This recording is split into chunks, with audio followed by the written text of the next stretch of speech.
Well, hello to you today. It is Angela Sadat coming to you again from Keller Williams Premier Realty and the Angela Sadat Group of the Twin Cities area of Minnesota. And so today we are actually talking in our seller summary about value increasing things that you can do in your home. And so if you're going to do improvements, let's go ahead and make sure that they are actually going to increase your value if you're looking to sell. So there's going to be two different types of improvements that you may make. There are going to be improvements that you're going to make in order to sell your house specifically because you're selling in the next 12 months or so. And then there's going to be improvements that you might make simply because you want to enjoy them, but you're thinking, well, you know, I may sell someday, so I want to do the right ones.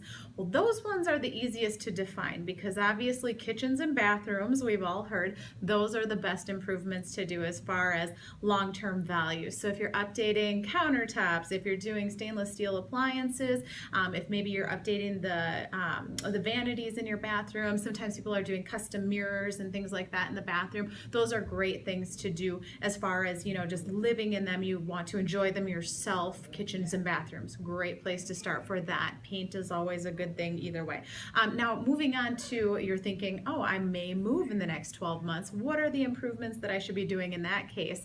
Or maybe in the next 6 months. Now, many times our clients and potential clients are actually calling us to do a preview of the home. Just take 15 minutes to run through the home with you and take a look at some of the lighting fixtures, some of the paint colors, you know, things like that, little detail type things right before we list. And then you get those things done and we go ahead and list the house. Sometimes we send our stager over if our clients need a little bit more specific needs from our stager. We're happy to do that as well. But as far as just some general tips and tricks that we are usually looking at those appointments, one of the biggest ones is brass. So if you've got brass in your home, you know, the shiny gold looking stuff, a lot of times people can inexpensively switch out the brass for either a brushed nickel or maybe like an oil rubbed bronze or a darker matte color of some sort.